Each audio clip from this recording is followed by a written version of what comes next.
I really feel like Billy Butcher is like the world's worst cuck. Like he's just been cuckolded in the worst way possible. He's believed that his wife was raped and like she died, and all this horrible stuff. And maybe then she comes was, to find out that. Well, I mean, I don't know. What I saw led me to believe that that wasn't the case. Broadcasting live from inside the power band, this is The Blah. In this episode, everybody dies. I'm your host, the Mohlverine, along with prototrope Jar Heego. Hello, everybody. And the elusive algorithm. What's up, everybody? So we've got all kinds of exciting things to talk about this week, folks. We will be primarily focusing on the Amazon Prime original series adapted from the comic book series titled The Boys, starring, in this episode, favorite Karl Urban. Ooh. Gang, are we excited to talk about this or what? He didn't have two M16s, but Karl Urban was in the show. Oh, yes. He was. The M16s. And yes, we are excited, Kev. We are excited. Yes, of course. We're pumped, man. So pumped. Right on. I know. This was such a really well done show. And absolutely. For the folks at home, I know that these two nerds, at least one of them has read all of the comics. I haven't read any of the comics, so this is going to be an interesting discussion, to say the least. My only initial comment about the comics is don't ever read the comics. Oh my God. There you go, folks. You heard it from the horse's mouth. The horse's ass. Algorithm has spoken. And there's the member of the podcast that read all of the comics. There he is. But before we get into that, guys, let's talk about a couple of things. I had a couple of mentions about last week's episode, which as you both well know, which is well documented in the podcast, is that I thoroughly enjoyed talking about Escape from New York because I was doing it at spaz levels. Oh, yeah. No doubt about it. There's definitely a Ritalin prescription on the way before I interrupted you. Yes. I appreciate that. Thank you. I was happy that you outspazzed me about that episode. Wow. Thank you, Ben. I appreciate that. I was very happy to be able to sort of take like a, backseat in Cabby's cab and not, I like what you did there, dude. Not go down in the perfect in-half cab explosion going over that bridge. No way, man. Yeah. You were sitting in the back of the half cab just chilling it, dude, and I was just nerding out. I just got out and I was like, all right, what's next? And in this metaphor, Kev is Cabby in the front of the cab who died via the perfectly cut in half explosion. Exactly. Perhaps. Exactly yes. right. Yeah. Oh my gosh. One thing, and this was like a pretty large item. This is why I wanted to sort of just revisit the Escape from New York world for a second. Was the one thing that I didn't talk about that I wanted to talk about that I think was really important is the poster for the film. Oh, yeah. When you look at the original poster, you know where I'm going with this, Jar Heego. Yeah. The original poster for the film shows, our titular hero and, various other characters. And then there is a giant head of the Statue of Liberty laying down in the background as if it to, insinuate that it has been toppled, a la Planet of the Apes. But in fact, that is not the case. Yeah, I remember seeing the movie poster for that and being like, oh my God, it's like that scene. There's like a scene there, like the fucking Statue of Liberty's head, like just laying in the middle of the street between, like a block of buildings or whatever. And everybody's running away from it. And I'm like, holy fuck, that's going to be amazing. And then it just never happens. Yeah. Turns out that it's just not part of the movie. Yeah. It never happens. Because we see in the beginning of Escape from New York, as I was going on my diatribe about Tom Atkins and his smoking habit, there's a huge wide shot pan of him, he's walking into the command center, and they pan up, and there's a helicopter flying overhead, and you can clearly see every single inch of the Statue of Liberty. So it's just ridiculous. It's like a full shot of a beautifully intact statue. Yeah, not a scratch on it, man. Nothing. Yeah. It's much like the Duke's chandeliers. Not a scratch on them. Not a scratch. I mean, yeah. Yeah, man. Was there anything else about that film or in that episode you guys wanted to mention before we sort of move on to other things? I think the yeah was the perfect close to that thread, that particular brain thread. Let's keep it there then.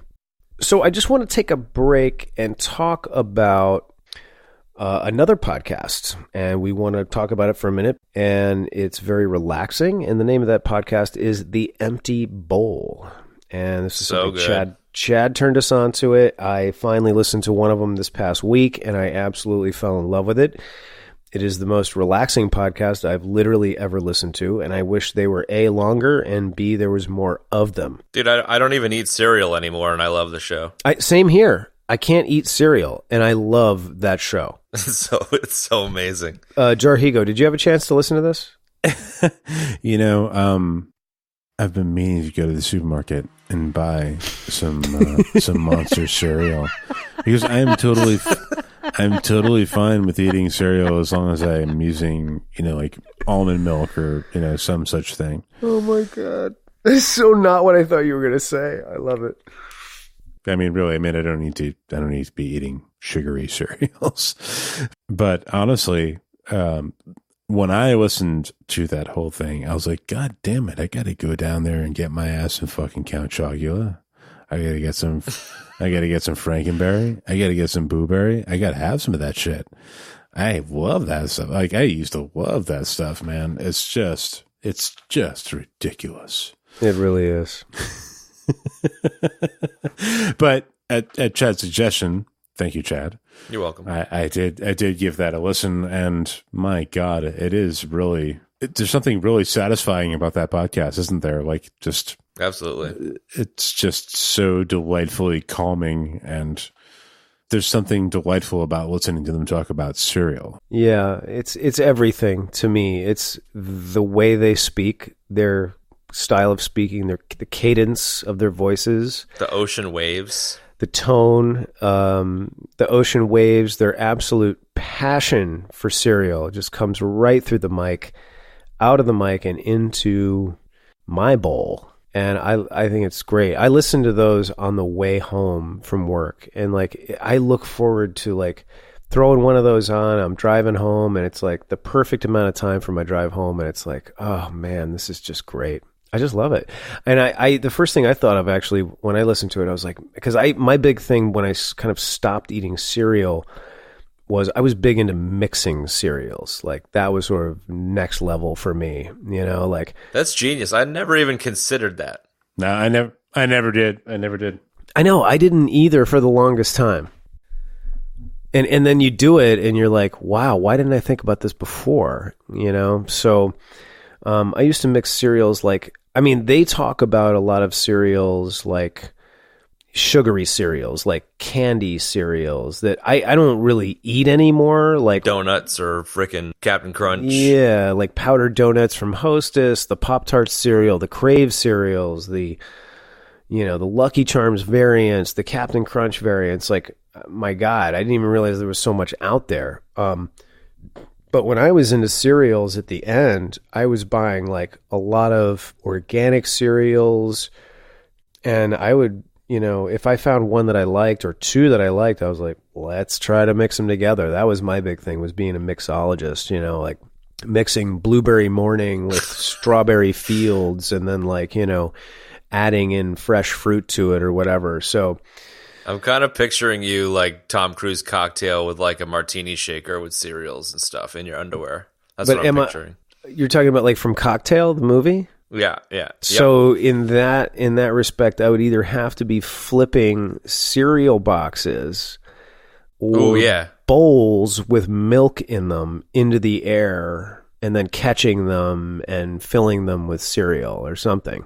No, I think you're flipping cereal boxes and then catching them on the bottom corners and then tipping them into a martini shaker that already has milk in it. God and then damn shaking it. them all together. That is so beautiful, man.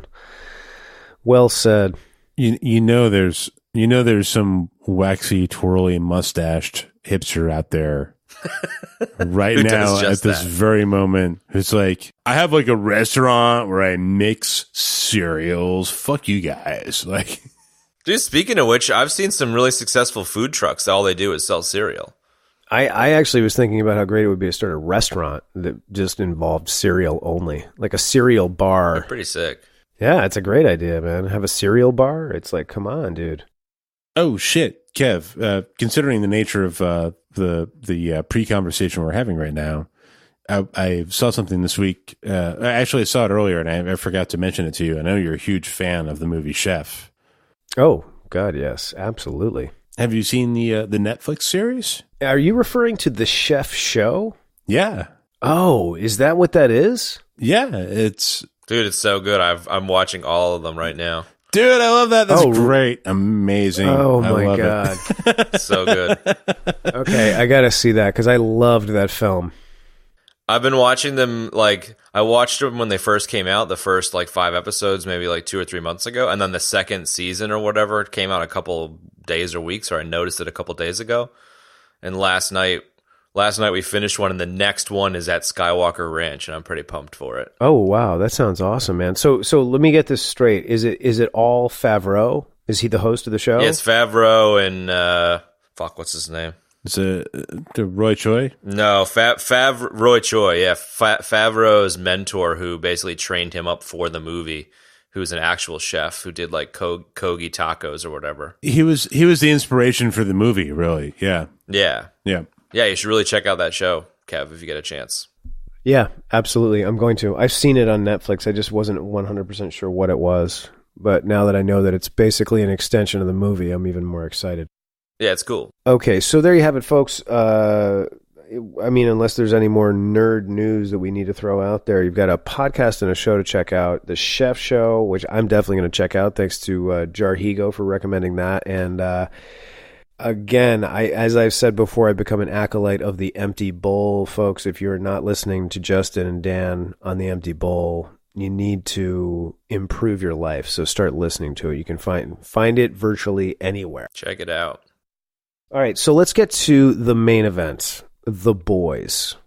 As we said, Amazon Prime, starring Carl Urban and a plethora of other absolutely wonderful, talented actors that we'll get to a little bit later. Chad, why don't you kick it off since you read the comic? You want to talk about differences? Yeah, I mean, at a high level, I loved the show and was really curious about the source material because I haven't shut up over the last 10 episodes about how it seems I'm more and more interested in source material being elevated. Yeah. So I was just like super curious where the stories came from. And I don't think during the first watch of the show, I was aware that it was Garth Ennis. I don't recall it in the credits, but he's one of the creators of Preacher, which is a fantastic comic, which is really also a very strange, bizarre, and ridiculous comic.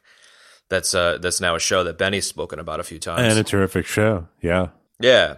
So I was really curious where the source material was all about and checked it out, and I couldn't have been more disappointed, really. It was really just fell really flat. And I guess, like, without getting into great detail, the show kind of scraped a few interesting bits out of the comic and the overall premise, generally speaking, and then wove it into a really amazing story in the way that it unfolded and built up tensions and all the character arcs and stuff. So, you know, some of the key differences with the comic is super juvenile, like ridiculously juvenile.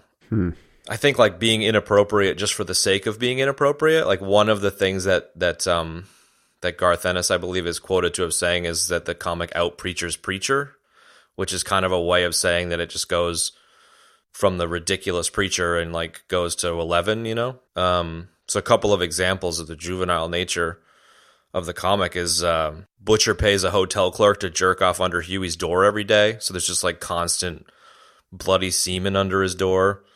Huey, the first time Huey hooks up with Starlight, he goes down on her and gets period blood all over his face and everyone laughs at him about it.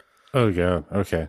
There's like a hero group that's all like, African American members, and they're all just like super stereotyped out, and like you can imagine exactly the kind of interactions they would have if the 15-year-old wrote it. MM's wife is a crackhead, and the 13-year-old daughter's a porn star. Like, it's just like so dumb. All this stuff is just so not relevant to the story, and just it's super eye rolling. You know what I mean? If that makes sense. Huh? Yeah. Yeah. Wow. That totally makes sense. Yeah. I had no idea. I really had no idea. Yeah. Same. And like, it kind of tainted my second viewing of the show a little bit. Not really, but just a little bit.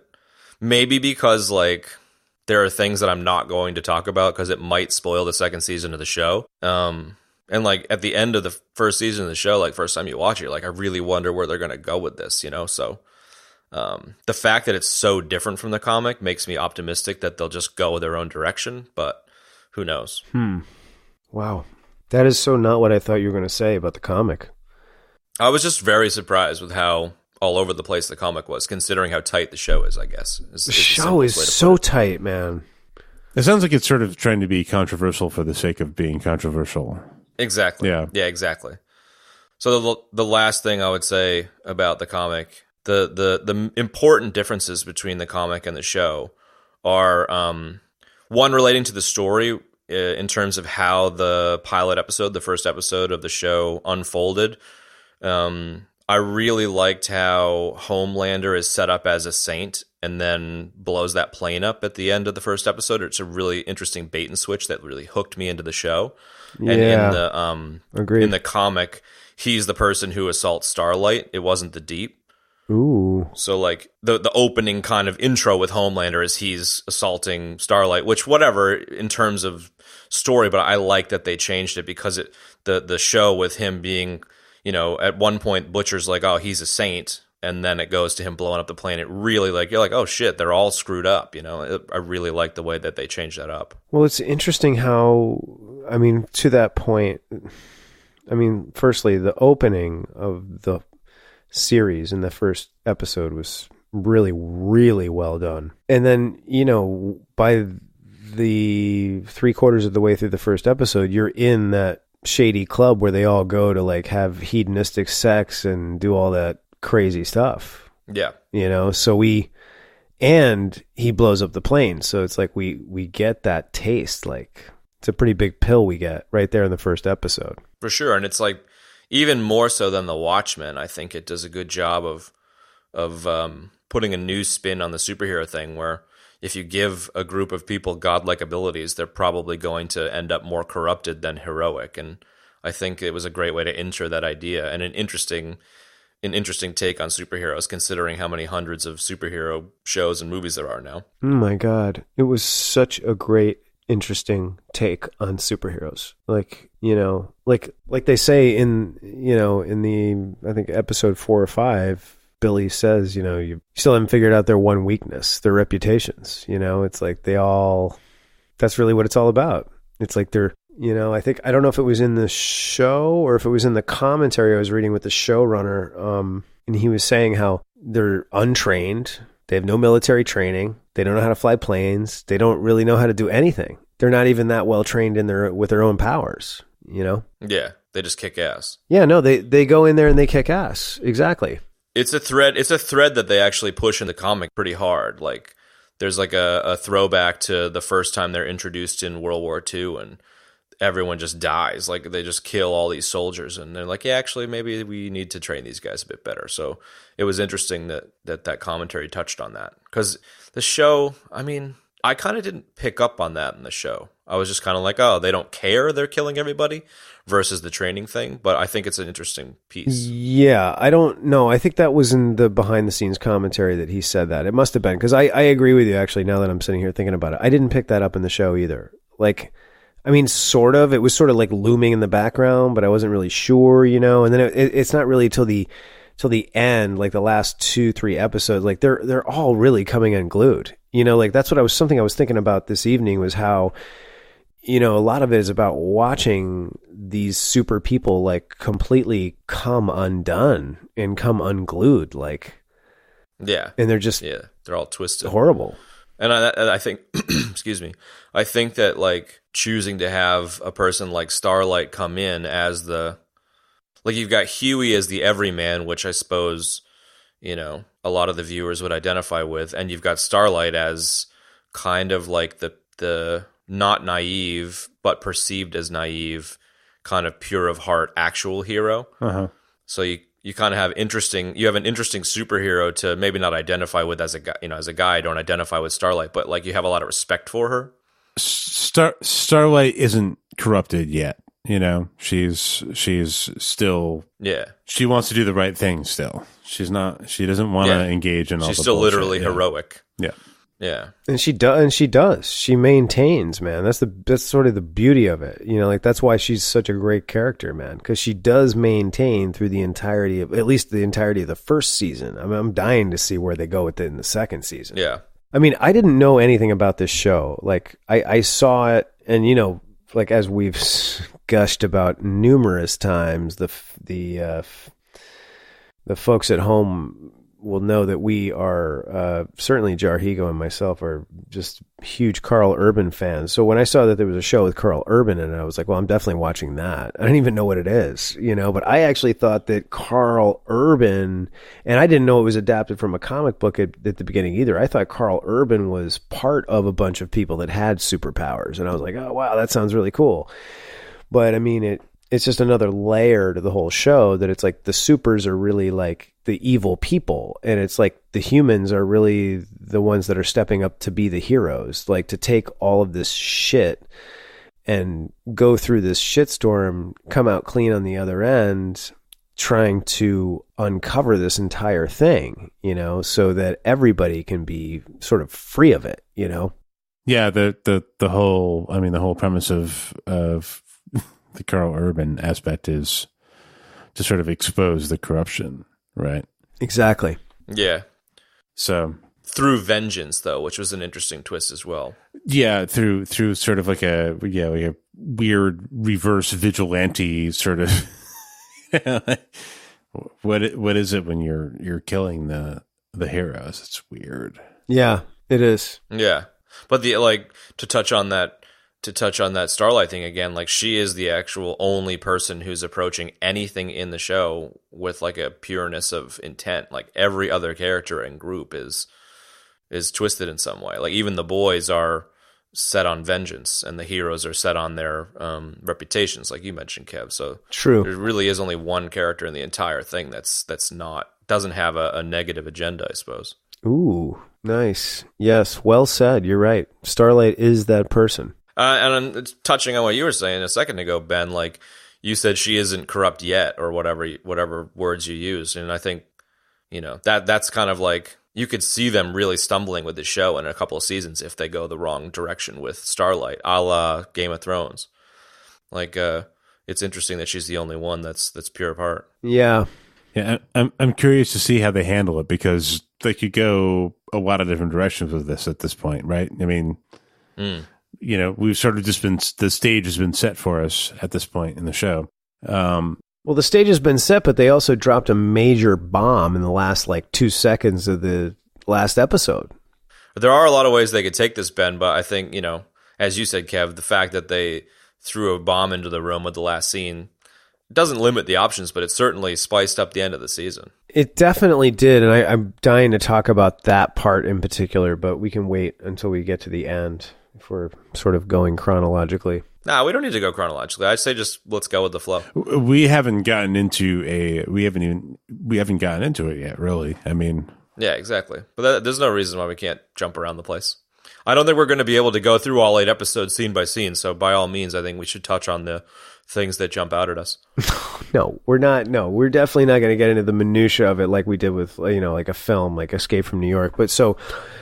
I guess, yeah. I mean, I guess, it's puzzling to me, when we see... Okay, so I really enjoyed the scene where Homelander went back to see Vogelbaum, and he finds out, what really happened. That was a great scene, and I really enjoyed that, the acting in that scene in particular, between Anthony Starr and the actor that played Vogelbaum, and I can't remember his name right now.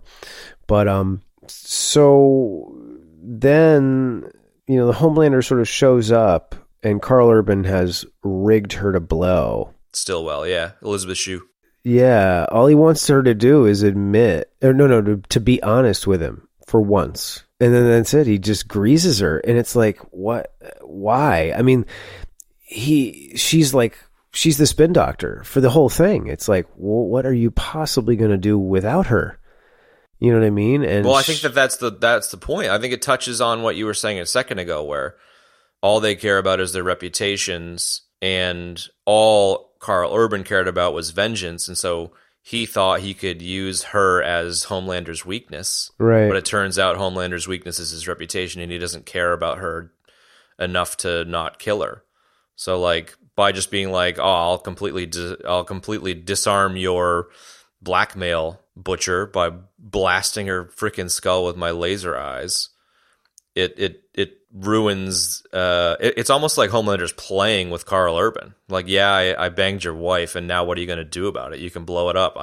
I won't die. Damn. Okay, what I think is that he saw in Karl Urban the opponent that he has not seen yet, because he even says in that episode, he goes, "You're not scared." He goes, "Your heart is beating fast, sure." He goes, "But you're not scared." He's like, "You're angry." He's like, "I've never seen this before." And I think in that moment that Karl Urban sort of became like the foe that he, was sort of looking for, in the same sense that the Batman and the Joker exist in that way. It's like they can't really kill each other because they need each other, like that kind of thing. And maybe I'm not disagreeing, just to finalize the thought. Maybe I'm just saying, like, yes, I agree generally speaking, but Homelander is the cat and Butcher is the mouse, like the cat's playing with it before it kills it, like Homelander doesn't feel threatened by Butcher, but wants to have a play around. You know what I mean? Like, that was kind of my take on his attitude. Right. And then my sort of part two of this whole thing is that, like, we listen to so then the detonator goes off. Karl Urban has virtually no scratches on him, and he's out on a lawn somewhere. The sprinkler's going off. Now, let's go back to the Vogelbaum conversation. He talks about how the baby, quote, clawed his way out of his mother. She never made it. Was he making that up? That was how it happened in the comic. His wife is not alive in the comic. So was Vogelbaum lying to protect her, and then Homelander figured it out that she was alive, or what? Well, I took it as Vogelbaum and Stillwell agreed on that as the story to tell Homelander, and then Homelander crushed the truth out of Vogelbaum off screen. Like, I think Vogelbaum didn't make it out of that room at the end of that conversation. Yeah. I think you're right. And then my other question is, why did she go along with that? I mean, like, she was so seemingly into Billy, and like Billy said, like, Homelander raped my wife. So what is it? Is it that he did rape her, or he didn't rape her and she willingly went with him, and she willingly went with this entire thing? I think it's worse than that. I think she was actually into Homelander. Same. Right? But I think he's created the story based on limited info. Yeah. That's what I'm saying. Yeah. Well, I mean, you can see when they're at the party, there's a scene where they're at a party, and there's, Homelander meets Billy Butcher and Becca, his wife, and, they're like, you can see like a sort of chemistry going on between them. Yeah. Same. I think there's chemistry at the party. Homelander takes advantage, and they end up hooking up, and she potentially willingly hooks up with him, then gets knocked up, then gets paid off with a non-disclosure, and Homelander doesn't find out about it because she's just a random person that he hooked up with. Like, she might or might not have had stronger feelings for him, but I just took it as like the hookup was like an in-the-moment mistake potentially, but the NDA and all that stuff afterwards was just to kind of sweep all the problems under the rug. Yeah, I mean, I would be interested to find out, but like, I really feel like Billy Butcher is like really just like the world's worst cuck. Like, he's just been cuckolded in the worst way possible.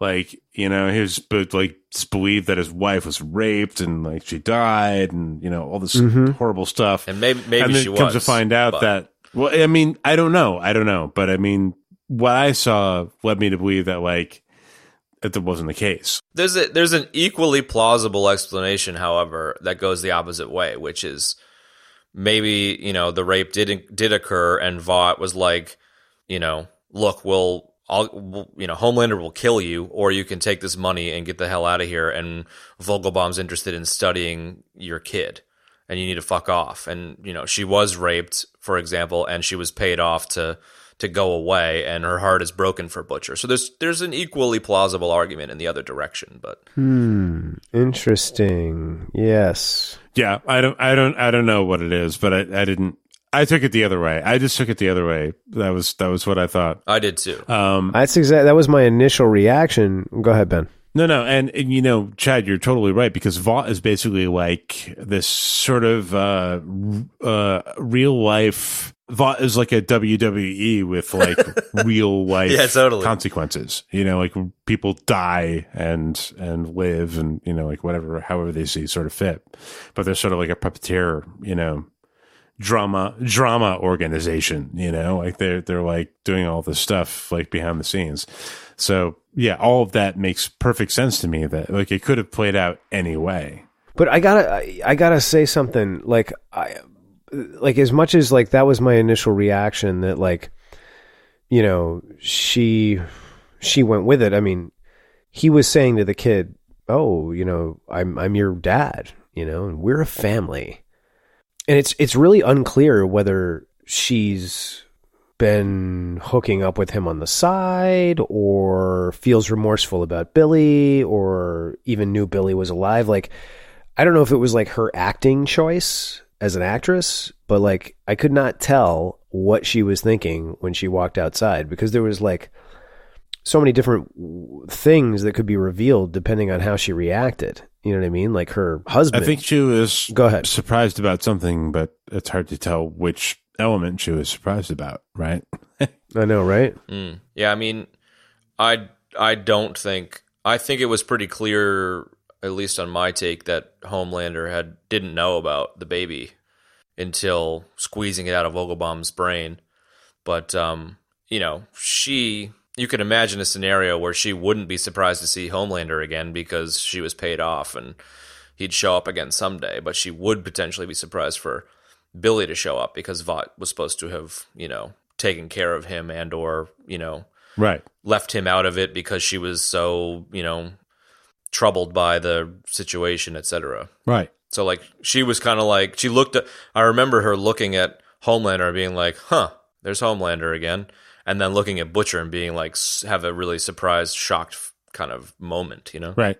Yeah, it was like she didn't expect to see either of them again, right? That's what I think, yeah. But if you had a superhero kid, you know you're going to come back into the fold eventually. One would think. I did say at the beginning of this, should we, why don't we, no, I said, should we wait and cover some other things chronologically? And Chad was like, no, it's fine. Go for it, dude. And here we are like 30 minutes later. No, I'm with you. But there's one thing that we talked that was talked about that we didn't really get into much detail on. And it was one thing that like really hit me emotionally, and Homelander was scaring the fuck out of me already. The fact that there's like a guy that's essentially like Superman, but he is a sociopath. He's a fucking sociopath. When he burns out Madeline Stillwell's eyes and head, like that shit was just like, I was like, couldn't believe it. With her baby in the room. Yeah, totally. Like that just like any shred of humanity he had, it's gone, or he might have had, was gone at that point. And that scene, like, I mean, it was really well done because it had a major emotional impact on me. Like, it made me even more scared of that character. Definitely. And it was so fucking well done. The motivation, everything was there. Like, you knew what was going on. You knew it was going to happen. You were worried about it from the minute they started the fucking scene.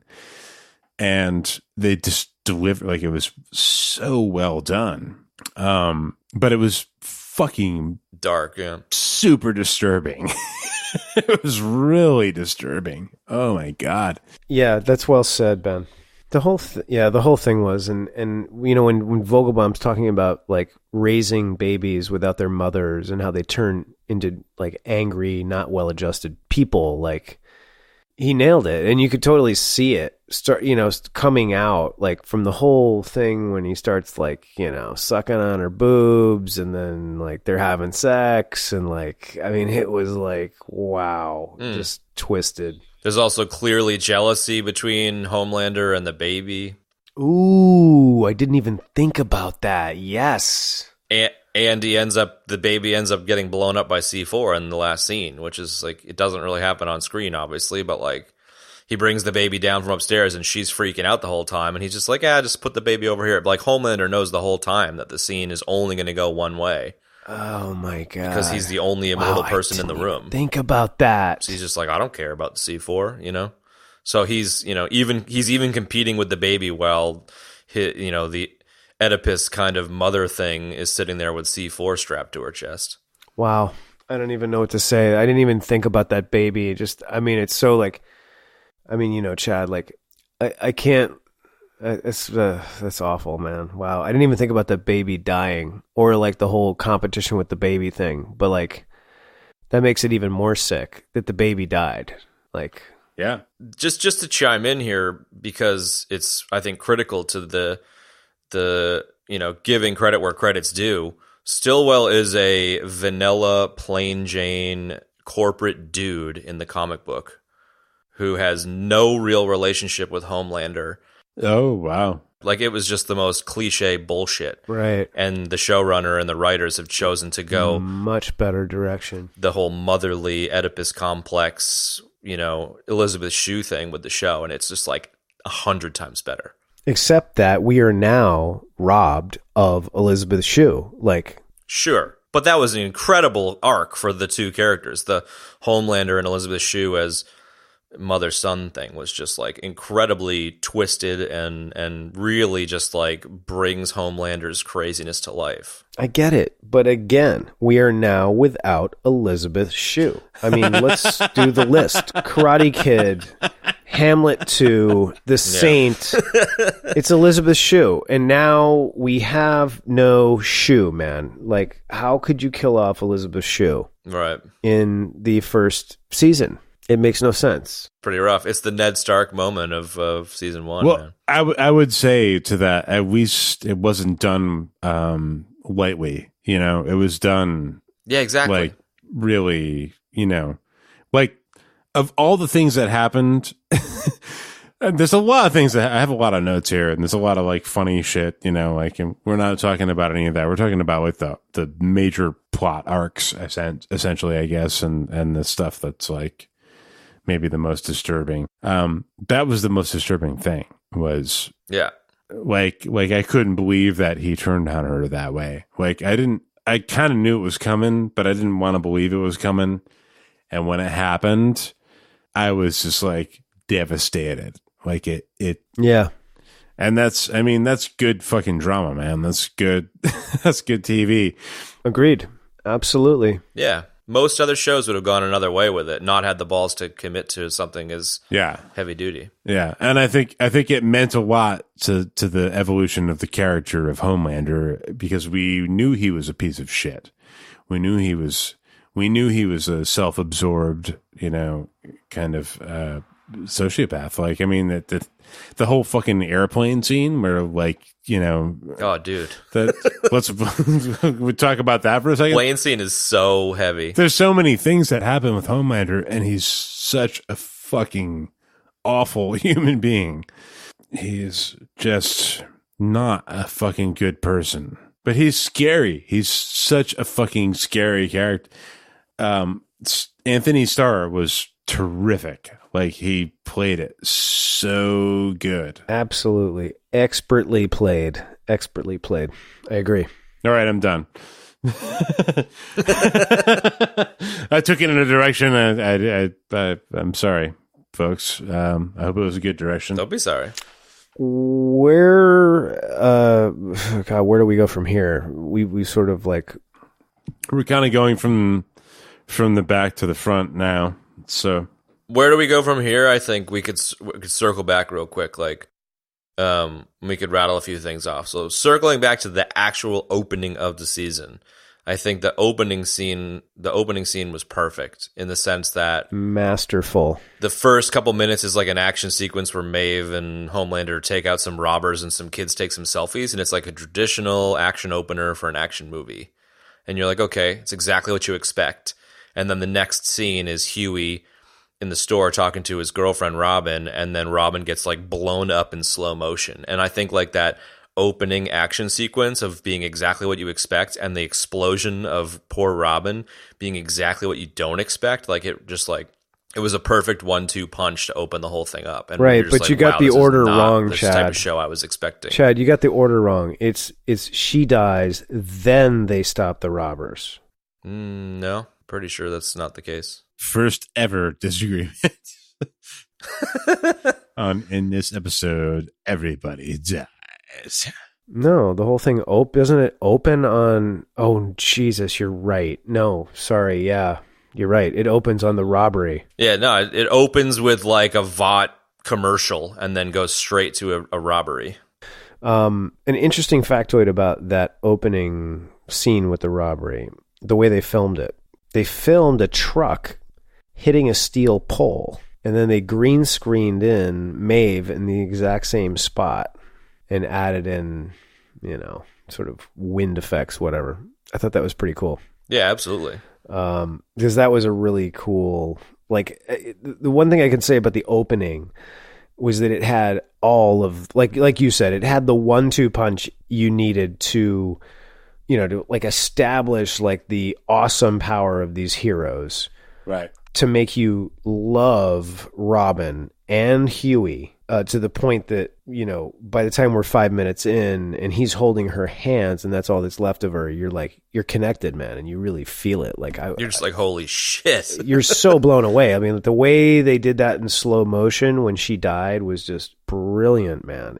And we don't have to segue into this right now, but like it was the beginning of what is a incredibly gory, I mean, at times absolutely disgusting, like where I was like, wow, that is over the top, or wow, that is gross, or you know what I mean?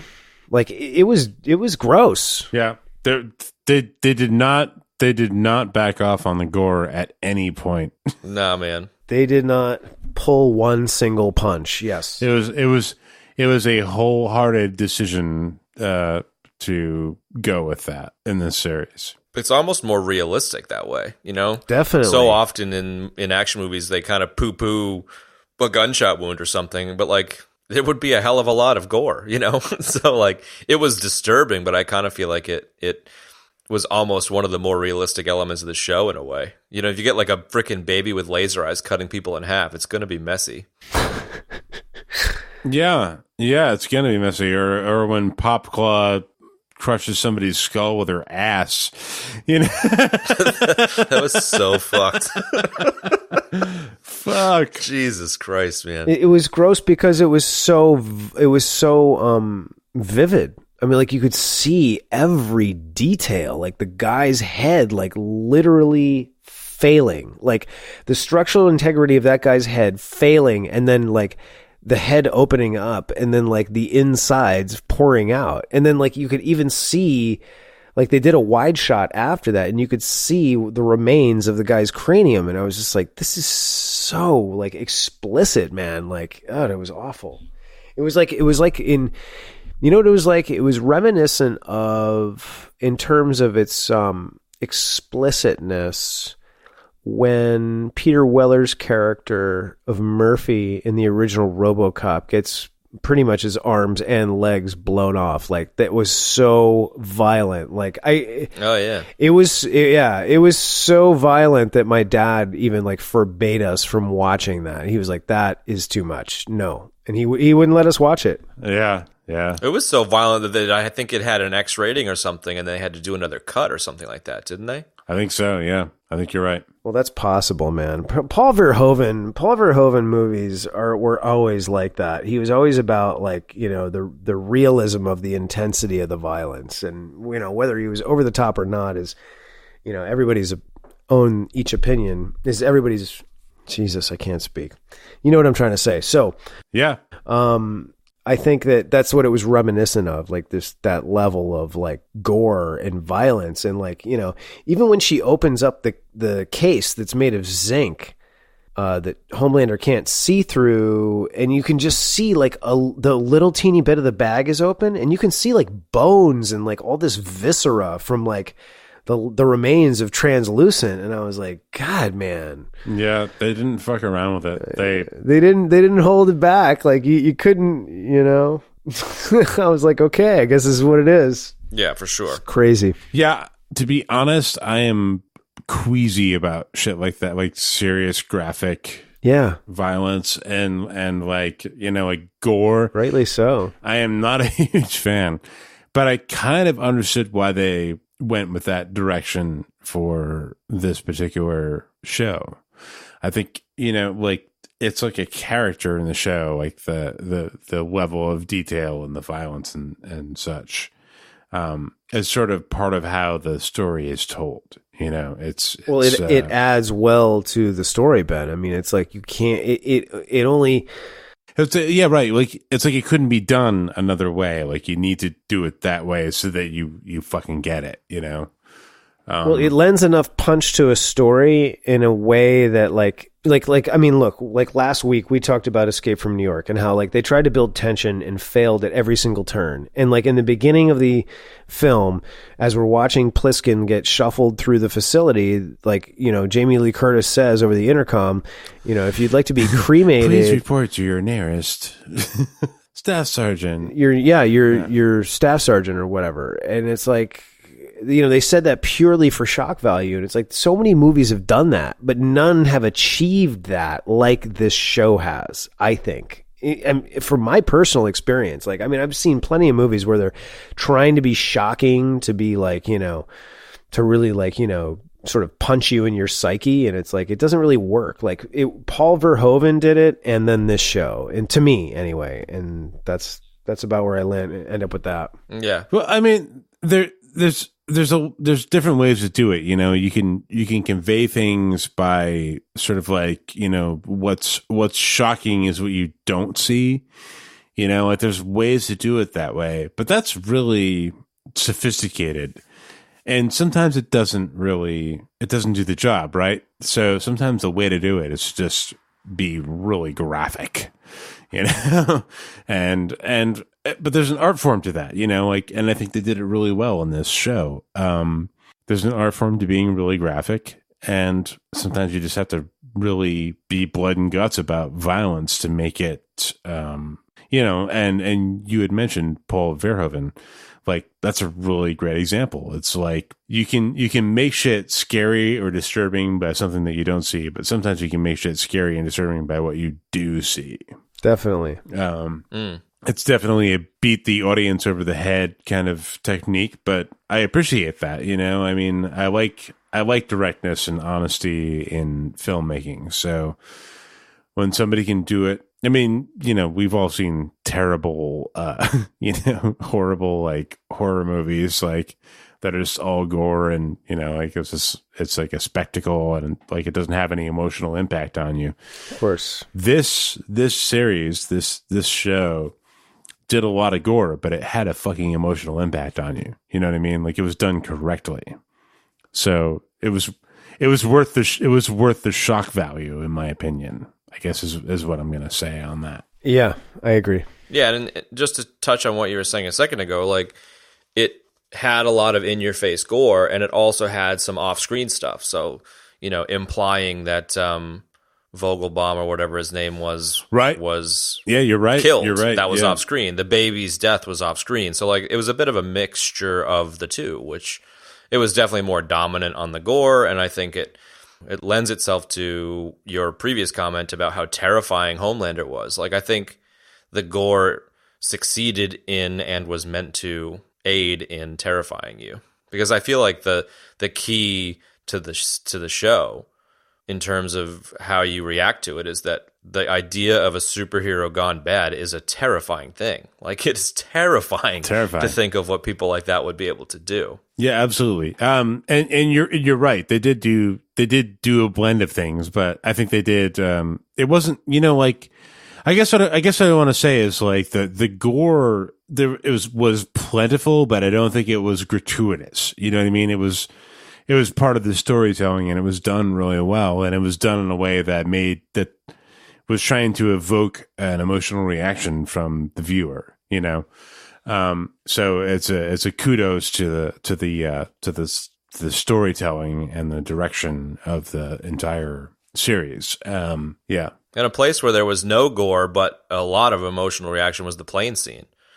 Like there was no real gore there, and in the letting them fly down and Maeve and Homelander floating in the air while the plane plummets was just like, it really hammered that emotional moment home without really having to go to the gory place. So I agree, it wasn't gratuitous. They chose to use gore in interesting places, and then they didn't use it in other places where it wasn't needed. Yeah.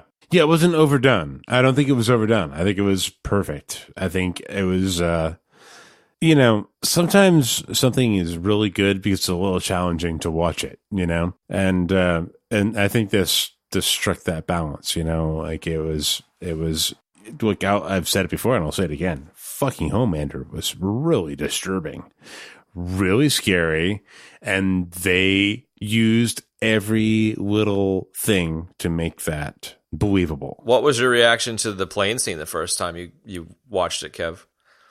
I don't really need to say anything else. You guys pretty much said it all. I mean, it was just, you could tell, like, just in and around when he blasted the terrorist and then blasted the control panel of the plane, he was just like, okay, we're done here. I mean, when he says we're done here, it's like, like I knew right away what he meant. I was like, my God, dude. And then Maeve, she's got, her soul is not corrupted, and she's desperately trying to like figure out a way, but he's right. I mean, he's like, what, take these two so they can tell everybody how we abandoned the rest of these people? That was the point where I think you really see for the first time that he's, or maybe not the first time, that he really just he is not concerned with the greater good.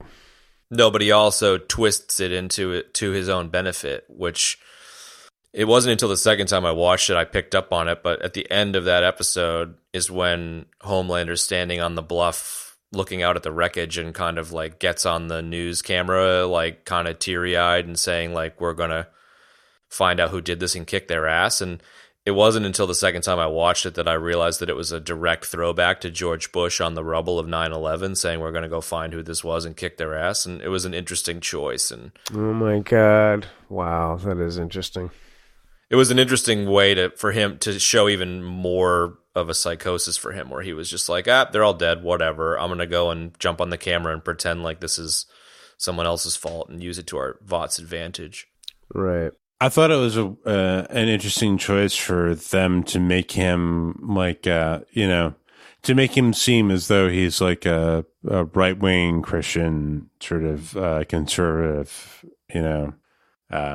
extremist, right?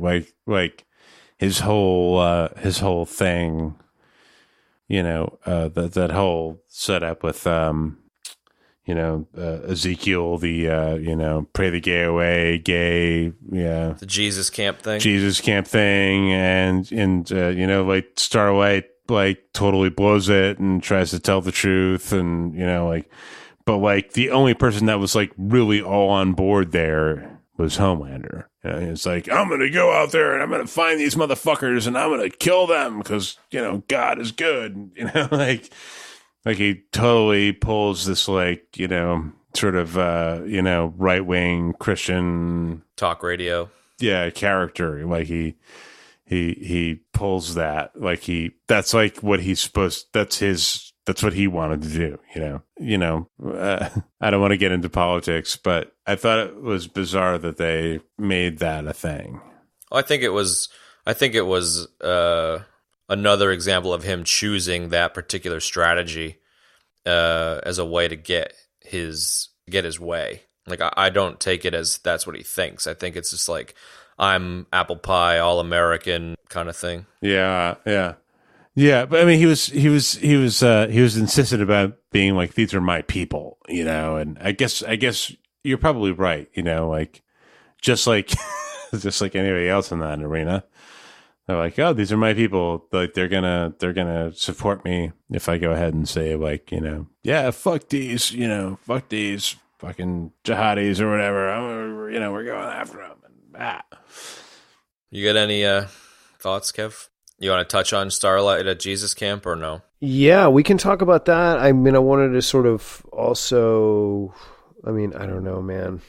It's like we could go on and it's late. This one might require a two-parter because there's a lot of stuff I wanted to talk about that had nothing to do with any of this stuff, but it's sort of we kind of like went from the back to the front. So let's pick it up next week. For sure. I think there's a lot more to cover. Yeah, definitely. I got a lot more to talk about on some of the funnier bits and the less serious bits, so I think that'd be great. Well, yeah, I know, and I want to talk about the music, and there's a bunch of other things I want to talk about. Well, and I want to talk about how many times Carl Urban says cunt in this show, because my current count is 45,632. So, you counted too? I counted. That's what I got. Yeah, let's say goodbye to the folks at home and say tune in next week for the second part of our sort of ultra dissecting of The Boys. So long for now. Sounds good. Thanks, guys. We'll talk to you soon. Thanks for tuning in. Love you guys. Good night.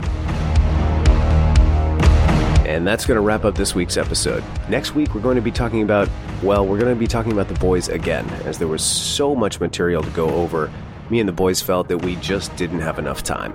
You can find the show notes for today's episode in your podcast app of choice or at our website, ebd.fm/episodes/21. You can shoot us questions using the Twitter hashtag AskEBD.